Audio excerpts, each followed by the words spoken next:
Halo, selamat malam pemirsa TVRI dimanapun Anda berada. Setelah upacara detik-detik proklamasi kemerdekaan Republik Indonesia sukses digelar di Ibu Kota Nusantara, Kalimantan Timur, kembali menjadi sorotan untuk menjadi tuan rumah event keagamaan terbesar, yakni Musabakoh Tilawatil Quran Nasional ke-30. Dan tentunya ini menjadi momentum yang sangat luar biasa bagi Provinsi Kalimantan Timur untuk lebih dikenal lagi. Lalu seperti apa persiapan jelang pelaksanaan MTQ Nasional ke-30 pada 6 hingga 16 September 2024. Sudah bergabung bersama kami di studio maupun secara daring sejumlah narasumber. Yang pertama saya akan sapa Pak Ahmad Zayadi, Dirjen Penerangan Agama Islam Kementerian Agama Republik Indonesia. Pak Ahmad yang bergabung via Zoom malam hari ini. Assalamualaikum Pak Ahmad.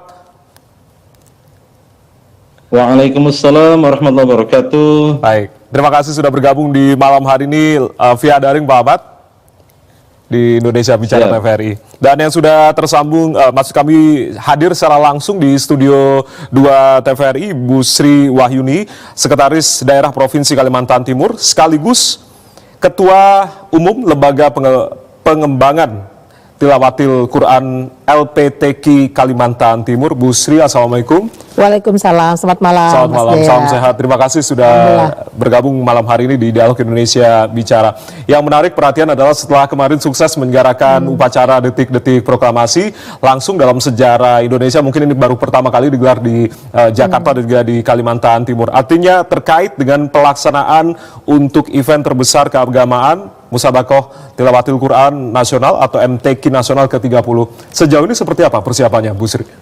Ya, sejak awal Kalimantan Timur ditunjuk menjadi tuan rumah penyelenggaraan MTQ Nasional, kita sudah mulai bersiap diri. Meskipun boleh dibilang persiapan kita tidak senormal penyelenggaraan MTQ sebelumnya. Tidak normal artinya seperti apa ini? Artinya biasanya penyelenggaraan MTQ itu dipersiapkan 2 tahun sebelumnya. Nah, sebenarnya Kalimantan Timur mengusulkan menjadi tuan rumah MTQ itu pada tahun 2026. Wah, ini dipercepat berarti. Betul, ya? bertepatan dengan kembalinya 50 tahun Kalimantan Timur menjadi tuan rumah MTQ. Berarti terakhir tahun 76. Nah, tapi kemudian usulan kita di 2022 itu direspon di akhir Desember, di awal 2023 kita mendapatkan mandat untuk menjadi tuan rumah. Artinya yang biasanya 2 tahun dipersiapkan, kita relatif tidak sampai 2 tahun. Tapi tentu ini sebuah berkah bagi Kaltim ya, menjadi tuan rumah MTQ Nasional ke-30, karena dengan hadirnya IKN kita baru selesai melaksanakan upacara 17 Agustus di IKN.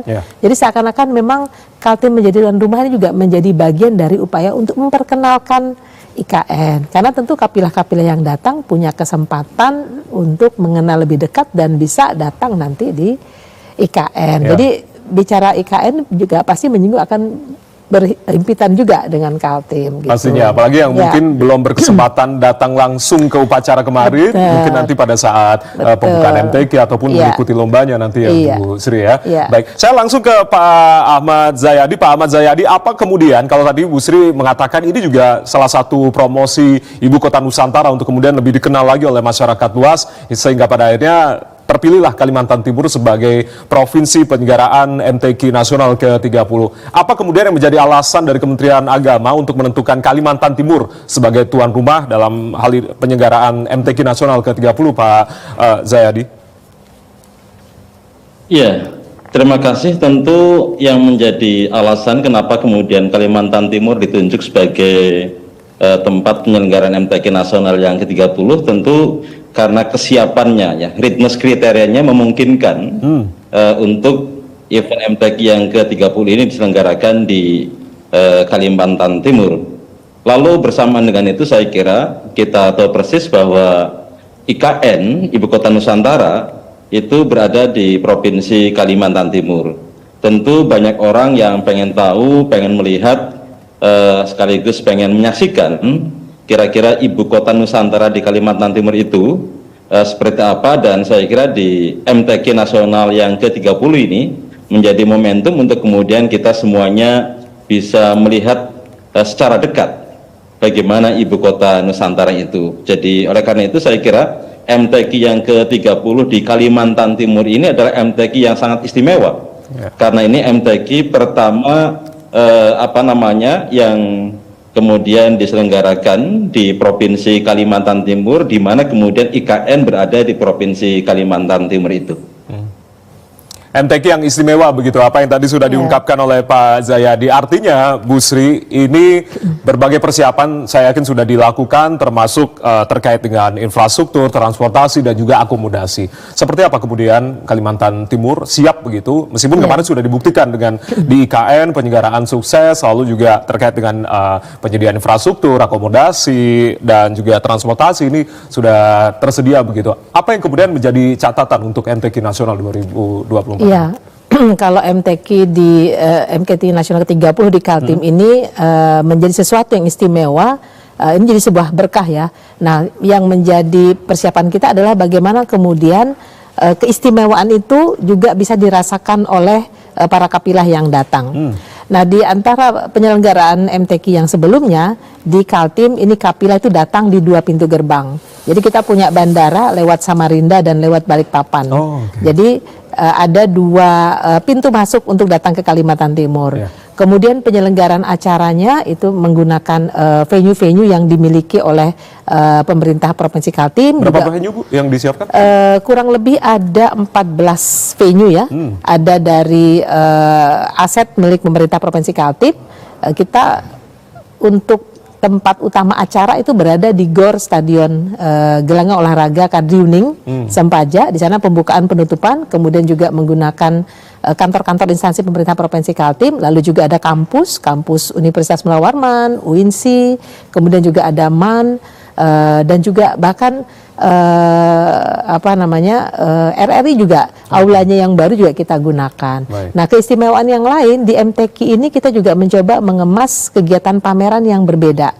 Didukung dari Kementerian Agama, pameran yang kita adakan tidak hanya pameran MTQ yang sebagaimana lazimnya dilaksanakan, tapi kita kemas juga ada pameran halal food, kemudian ada pameran seni budaya antar bangsa yang diikuti dari sahabat kita dari negeri Brunei dan Malaysia. Kemudian juga yang istimewa nanti akan ada pameran kaligrafi internasional yang diikuti oleh seniman dari 50 negara. Nah, tentu penyelenggaraan MTQ ini kita ingin menjadi tidak hanya menjadi momentum pengingat ya dengan hadirnya IKN, tapi mereka juga akan mengingat tentang penyelenggaraan MTQ yang ada di Kalimantan Timur. Demikian juga dengan penyelenggaraan pembukaan dan penutupan, kita mencoba mengemas acara pembukaan MTQ itu tidak biasa, tapi kita mengadopsi sebagaimana penyelenggaraan festival. Ini adalah sebuah festival Quran, kalau saya kutip dari kata Pak Dirjen.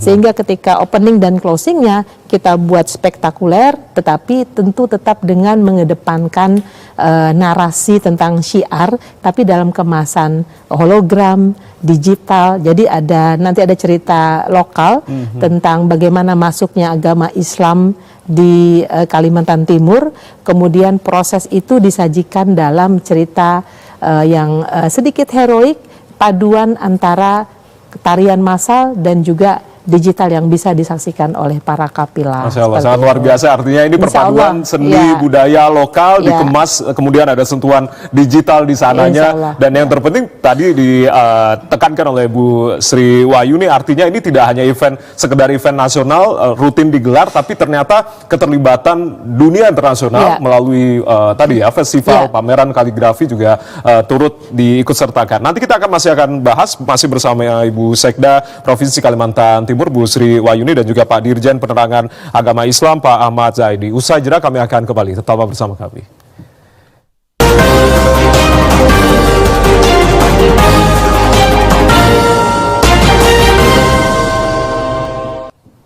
Malam hari ini masih membahas terkait dengan jelang MTQ Nasional ke-30 di Kalimantan Timur, dan Kalimantan Timur dijadikan sebagai tuan rumah untuk MTQ Nasional ke-30 ini pada 6 hingga 16 September 2024. Masih bersama dengan Bu Sri Wahyuni, Sekda Provinsi Kalimantan Timur, dan juga Pak Ahmad Zayadi, Direktur Penerangan Agama Islam, Kementerian Agama Republik Indonesia. Kembali saya akan ke Pak Ahmad Zayadi. Pak Zayadi, Ini kalau melihat kesiapan dari Kaltim sangat luar biasa karena kemarin sudah dibuktikan dengan upacara detik-detik, lalu kemudian persiapan selanjutnya terkait dengan MTQ nasional. Bagaimana Anda kemudian melakukan koordinasi Kementerian Agama bersama dengan pemerintah Provinsi Kalimantan Timur terkait dengan kesiapan-kesiapan menjelang baik itu pembukaan maupun pelaksanaan dari lomba-lomba di MTQ nasional ini, Pak Zayadi?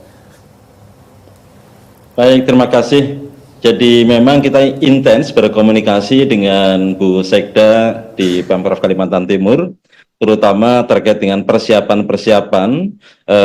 Kami di Kementerian Agama tentu melakukan penyiapan-penyiapan terkait dengan misalnya pertama kepesertaan.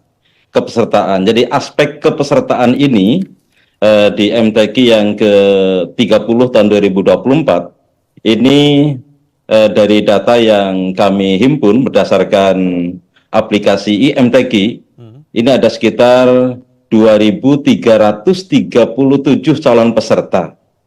Dari jumlah pendaftar sebanyak itu, lalu kemudian kita lakukan verifikasi, kita lakukan validasi bersama-sama dengan Ditjen Dukcapil Kementerian Dalam Negeri untuk memastikan bahwa peserta itu betul-betul adalah utusan dari provinsi yang bersangkutan menyangkut status kependudukannya dan seterusnya, maka kemudian kita periksa dokumennya, kita telaah dokumennya, kita pengen memastikan bahwa persyaratan-persyaratan terpenuhi sebagaimana juknis yang sudah kita sepakati bersama, dan kemudian kita dapati dari 2.377 itu, alhamdulillah tadi siang kita sudah bersama-sama dengan Pak Dirjen Bimbingan Masyarakat Islam menetapkan jumlah peserta ASMI MTQ yang ke-30 nanti sejumlah 1.998 peserta. Ini dari seluruh cabang dan golongan lomba yang insya Allah nanti akan dipertandingkan. Ini dari aspek kepesertaan. Oke. Kemudian yang kedua, kami juga menyiapkan dari sisi aspek Dewan Hakim. Kami telah melakukan verifikasi, kami telah melakukan diskusi mendalam dengan calon-calon Dewan Hakim itu, lalu atas dasar itu terpilih sebanyak 147 Dewan Hakim yang akan bertugas saat pelaksanaan MTQ nasional yang ke-30 nanti. Ini dari sisi Dewan Hakim. Pak Ahmad, kemudian yang ketiga yang tidak penting, ya, Pak Ahmad, mohon maaf saya potong. Ya, mohon maaf saya potong Pak. Artinya mungkin masyarakat mungkin bisa dijelaskan terkait dengan Dewan Hakim ini, apakah tim penilai dalam penjuri atau juri begitu dalam lomba atau seperti apa Pak? Mohon maaf. Betul. Jadi ini adalah orang-orang yang memang punya otoritas untuk menjadi Dewan Hakim, menjadi juri pada perhelatan MTQ yang ke-30. Yang tentu nanti Dewan Hakim itu akan bertugas pada seluruh cabang dan golongan lomba yang dipertandingkan. Jadi kita tahu persis, insya Allah nanti di MTQ yang ke-30 itu ada 8 cabang lomba yang kemudian terbagi pada 23 golongan. Ini yang dari 8 cabang dan 23 golongan lomba itu kira-kira nanti akan bertugas sejumlah 147 Dewan Hakim. Mereka adalah orang-orang yang profesional, yang kompeten, yang memiliki lisensi menjadi Dewan Hakim untuk event Musabaqah Tilawatil Quran tingkat nasional ini. Kemudian yang ketiga, yang tidak kalah penting dari proses Musabaqah setelah kepesertaan, kemudian yang kedua Dewan Hakim, yang ketiga adalah makro. Makro ini adalah paket soal. Surat-surat yang terpilih yang nanti akan dibaca oleh para peserta, yang akan menjadi bahan yang diujikan oleh Dewan Hakim. Itu kita memiliki alhamdulillah sebanyak 5.000 paket soal dari seluruh cabang dan golongan yang diperlombakan. Jadi ini benar-benar kita siapkan untuk kemudian mendapatkan mereka-mereka yang terbaik. Mereka-mereka yang terbaik itulah yang saya kira pada akhirnya akan mendapatkan juara, menjadi juara pada perhelatan MTQ nasional yang ke-30 ini. Dan alhamdulillah tahapan-tahapan ini sekali lagi sudah kita lakukan, dan tadi siang bersama dengan Bu Sekda kita bersama-sama sudah melakukan sidang dalam rangka penetapan calon peserta Musabaqah Tilawatul Quran yang ke-30 tahun 2024 ini. Baik, sangat luar Demikian biasa saya. ya. Pesertanya tadi hampir menembus angka 2.000 begitu, kafilah-kafilah yang nanti akan mengikuti peserta begitu Bu Sri. Artinya bagaimana mungkin Anda menjelaskan, meskipun MTQ ini acara event terbesar keagamaan salah satunya begitu yang digelar begitu, tapi mungkin masyarakat umum ingin mengetahui kira-kira cabang lomba apa saja yang kemudian nantinya akan diikuti sekitar 1998 tadi dengan Dewan Hakim atau Dewan Juri tadi sekitar 147 ini Bu Sri secara garis besarnya. Iya, dari venue yang kita siapkan sebagaimana disampaikan oleh Pak Direktur ada 8 cabang lomba, 23 golongan, mulai dari lomba tilawah, kemudian juga ada hifzil Quran, ya 1 juz, 5 juz, 30 juz, kemudian ada fahmil Quran, kemudian syarhil Quran, juga ada lomba karya tulis ilmiah dan lomba kaligrafi. Lomba kaligrafi ada juga ya, ya, Bu, lomba ya? kaligrafi pun ada beberapa cabang di dalamnya. Jadi ini sangat luar biasa ya untuk syiar tentang Al-Quran itu diperdengarkan.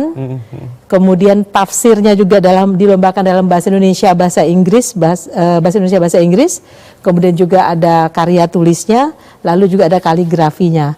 Jadi memang mencintai Al-Quran itu bisa dilakukan dengan berbagai cara. Ini kan pesan yang sangat kuat. Gitu ya. Bu Sri dan juga Pak Zayadi, kami akan jeda sejenak. Kita akan mendengarkan konferensi pers yang akan digelar di gedung KPU. Ini respon KPU terkait dengan putusan MK dalam Pilkada serentak 2024 yang digelar oleh Komisi Pemilihan Umum Republik Indonesia berikut ini. Ya, kalau tadi kita sempat mengikuti konferensi pers dari Komisi Pemilihan Umum menyikapi putusan MK terkait dengan pencalonan kepala daerah dalam Pilkada serentak 2024. Kita akan kembali lanjutkan dialog Indonesia Bicara di malam hari ini membahas terkait dengan jelang MTQ Nasional ke-30 di Kalimantan Timur. Masih bersama dengan Bu Sri Wahyuni, Sekda Provinsi Kalimantan Timur, Pak Ahmad Zayadi, Direktur Penerangan Agama Islam Kementerian Agama Republik Indonesia. Sebelum saya kembali akan ke Bu Sekda, tapi saya akan ke Pak Zayadi terlebih dahulu. Pak Zayadi, apa kemudian yang tentunya Anda himbau kepada seluruh masyarakat, baik itu para kafilah yang nanti akan berlomba atau bertanding dalam MTQ Nasional 2024 ke-30 ini tentunya untuk kemudian bisa menyukseskan secara bersama-sama. Jadi ini event secara bersama-sama begitu ya seluruh Indonesia untuk kemudian disukseskan. Silakan Pak Zayadi. Ya, tentu kami berharap kawan-kawan kafilah dari 35 provinsi, termasuk ada peserta baru dari Provinsi Papua Barat Daya, mohon untuk melakukan persiapan-persiapan semaksimal mungkin, karena lagi-lagi seperti di awal kami sampaikan, MTQ yang ke-30 tahun 2024 ini sangat istimewa, istimewa karena tempatnya dan istimewa karena waktunya. Maka tentu ada banyak hal yang harus kemudian kita siapkan bersama-sama. Yang kedua tentu karena ini adalah event keagamaan terbesar, ini adalah bagian dari syiar keagamaan, di mana kemudian melalui MTQ ini kita berharap penguatan pemahaman kita terhadap Al-Quran ini akan semakin meningkat. Musabaqah tilawatil Quran, bukan musabaqah qiraatil Quran, karena tilawah itu tentu tidak hanya sebatas membaca, tetapi juga mendalami, memahami, sampai kemudian berusaha semaksimal mungkin untuk bisa membumikan nilai-nilai Al-Quran dalam kehidupan sehari-hari. Maka tentu sekali lagi persiapan-persiapan dalam rangka perhelatan akbar penyelenggaraan MTQ yang ke-30 ini saya kira menjadi sebuah keniscayaan. Kita bersyukur kawan-kawan di Kalimantan Timur juga sangat luar biasa persiapan-persiapannya, dan tentu kesiapan tuan rumah yang begitu sangat luar biasa. Kita berharap kawan-kawan dari 35 provinsi pun akan mengimbangi semangat dan persiapan yang sudah dilakukan oleh Provinsi Kalimantan Timur. Baik, Pak Zayadi, tapi sejauh ini seperti apa Kementerian Agama melihat kesiapan yang sangat serius yang sudah dilakukan oleh pemerintah Provinsi Kalimantan Timur terkait dengan MTQ Nasional ini, Pak? Iya, saya kira kawan-kawan di Kalimantan Timur ini tidak hanya menyiapkan dari sisi infrastruktur kebutuhan-kebutuhan yang diperlukan dalam rangka perhelatan MTQ, tetapi juga menyiapkan bagaimana kemudian syiar MTQ ini bisa ditemukenali, bisa terpublish dengan baik. Maka rangkaian-rangkaian yang lainnya pun seperti yang tadi Bu Sekda sampaikan, ini insya Allah nanti akan dilaksanakan di Kalimantan Timur. Ada pawai ta'aruf misalnya. Pawai ta'aruf ini tentu tidak hanya semata-mata menyampaikan pesan-pesan keagamaan, tetapi juga pesan kebudayaan. Pesan kebudayaan yang itu menjadi ciri khas dari masing-masing kafilah. Jadi ini adalah kesempatan terbaik untuk kemudian kita bisa bersilaturahim, kesempatan terbaik untuk kemudian bisa mengenalkan kekayaan budaya Islam dari masing-masing provinsi, dan tentu dengan cara semacam ini pun karena ada ta'aruf, kemudian ada pameran dan yang lain-lainnya, maka juga ada peristiwa ekonomi yang sangat luar biasa. Ini yang dalam banyak hal saya melihat kawan-kawan di Kalimantan Timur juga sangat luar biasa, dan oleh karena itu maka kemudian kami di Kementerian Agama pun menyiapkan segala sesuatunya untuk kemudian kita pengen memastikan bahwa MTQ ke-30 tahun 2024 ini tidak hanya sukses dari sisi perencanaannya, tetapi juga sukses dari sisi penyelenggaraannya dan juga sukses-sukses yang lainnya. Saya kira ini harapan kita semuanya. Baik, harapan kita semua tentunya. Bu Sekda, Bu Sri, artinya tadi diharapkan begitu terkait dengan MTQ sendiri, penyelenggaraan MTQ sendiri. Jadi tidak hanya sekedar membaca Al-Quran saja, tapi juga mendalami, memahami, bahkan membumikan nilai-nilai Al-Quran. Apa yang kemudian diharapkan oleh pemerintah Provinsi Kalimantan Timur dengan adanya MTQ nasional, meskipun memang ini agenda beberapa tahun sekali yang sering dilaksanakan, Bu? Iya, kita berharap tentu dengan penyelenggaraan MTQ Nasional ke-30 di bumi Kalimantan Timur, sebagaimana tagline kita ya, kita ingin mewujudkan masyarakat yang cinta Al-Quran. Masyarakat cinta Al-Quran? Masyarakat cinta Al-Quran untuk mewujudkan bangsa yang bermartabat di bumi Nusantara. Nah, mengapa kita menyebut di bumi Nusantara? Kaltim ini tidak bisa lepas dari IKN.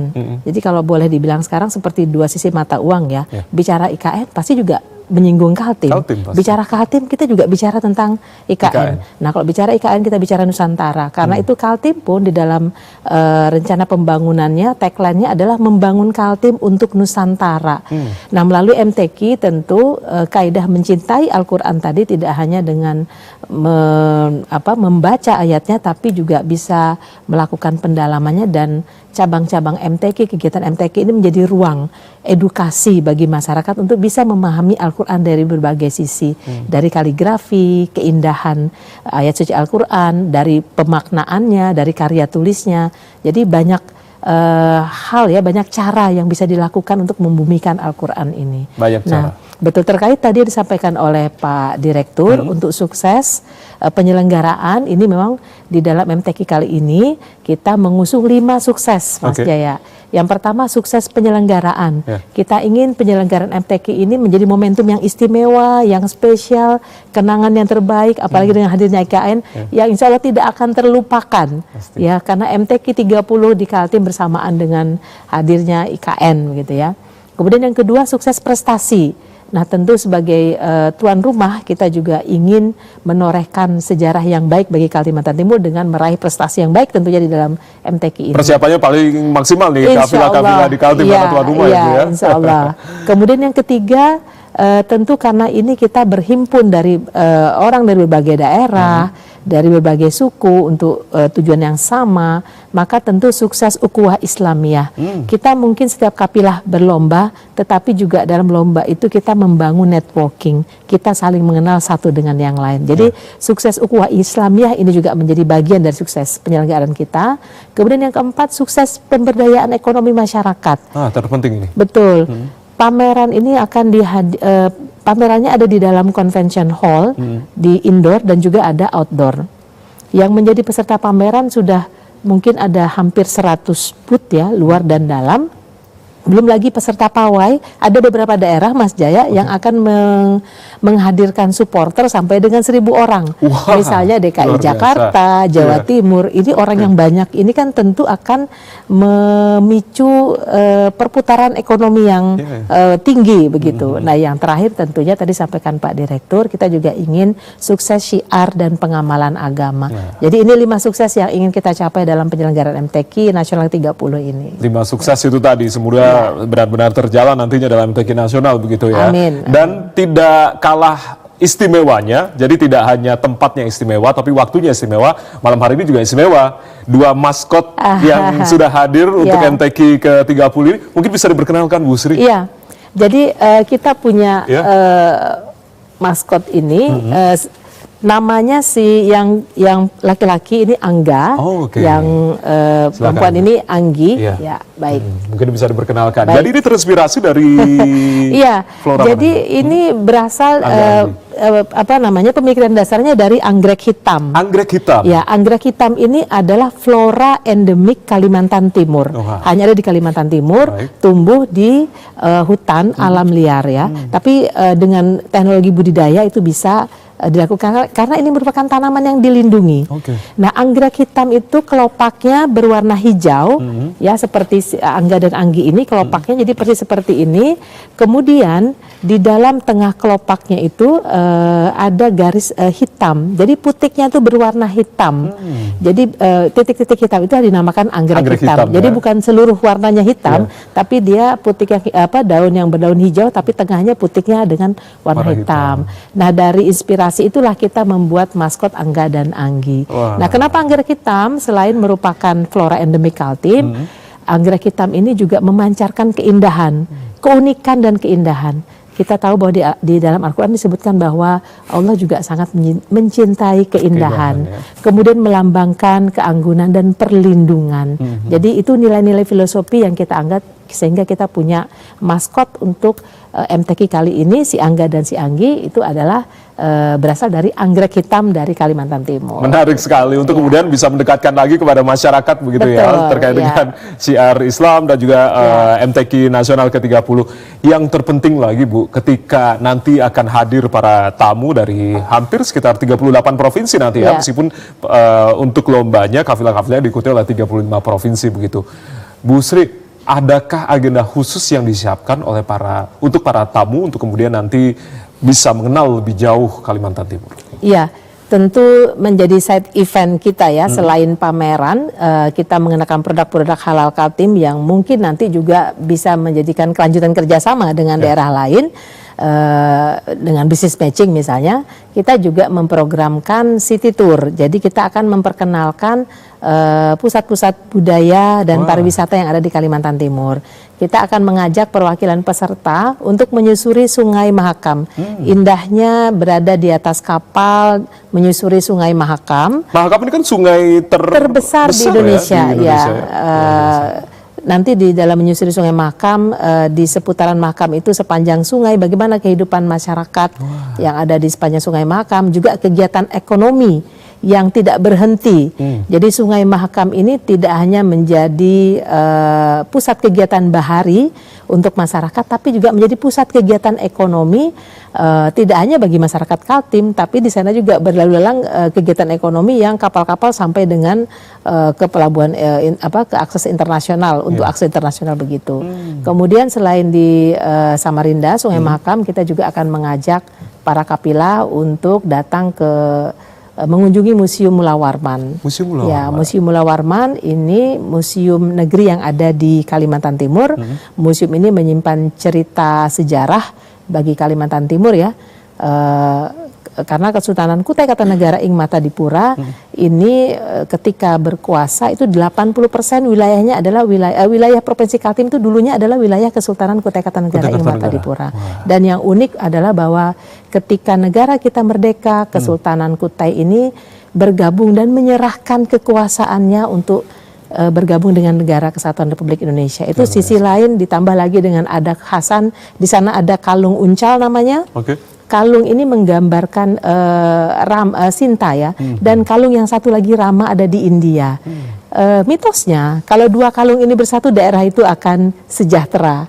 Ya, jadi ini ada banyak cerita budaya, cerita sejarah, juga wisata yang nanti bisa digali dan dinikmati di Kalimantan Timur. Baik, saya yakin tentunya. Jadi tidak hanya Bu Sekda, tapi juga sebagai mantan dari Kepala Dinas Pariwisata juga hafal bagaimana nanti mengemas MTQ ini tentunya kemudian dengan sentuhan-sentuhan agar tentunya menarik para wisatawan lokal tentunya tidak hanya lokal tapi juga seluruh Nusantara untuk kemudian berkunjung ke Nusantara ya. Ya, di buku panduan MTQ kita juga masukkan informasi tentang wisata, budaya dan juga info travel ya yang nanti jika diperlukan oleh para kapilah. Lengkap sekali. Saya akan minta komentar dari Pak Zayadi. Pak Zayadi, Bu Sekda ini kan memang mantan Kadispar, jadi sudah paham begitu bagaimana mengemas event keagamaan terbesar hingga pada akhirnya ini juga ajang promosi juga nih untuk pemerintah Provinsi Kalimantan Timur. Apakah ini juga termasuk istimewa dari MTQ ke-30 ini, Pak Zayadi? Iya, saya kira itu menjadi catatan khusus, Pak. Salah satu keistimewaan dari MTQ yang ke-30 diantaranya adalah tadi aspek-aspek lokalitas ya yang penting untuk kemudian disampaikan kepada kafilah-kafilah lain dari 35 provinsi. Oleh karena itu, sekali lagi kita berharap dalam rangka MTQ ini kami dari Kementerian Agama juga punya komitmen untuk meningkatkan terus kualitas dari penyelenggaraan MTQ ini. Maka keistimewaan berikutnya dari MTQ yang ke-30 ini semuanya berbasis pada layanan digital. Dari mulai e-makro, kemudian dari mulai pendaftaran ada e-MTQ, kemudian cara kita nanti memilih soal-soal itu ada e-makro, lalu ada e-scoring. Jadi real time para peserta itu akan bisa mengetahui kira-kira skornya berapa, tanpa harus menunggu waktu yang lama. Saya kira ini menjadi bagian dari cara kita untuk meningkatkan kualitas penyelenggaraan, sekaligus meningkatkan akuntabilitas dari proses musabakoh. Sekali lagi ini kita lakukan untuk mengimbangi aspek-aspek yang tadi Bu Sekda ceritakan. Jadi aspek pengenalan terhadap budaya lokalnya juga kuat. Maka dari sisi kualitas penyelenggaraannya pun kita tingkatkan kualitas dan akuntabilitasnya.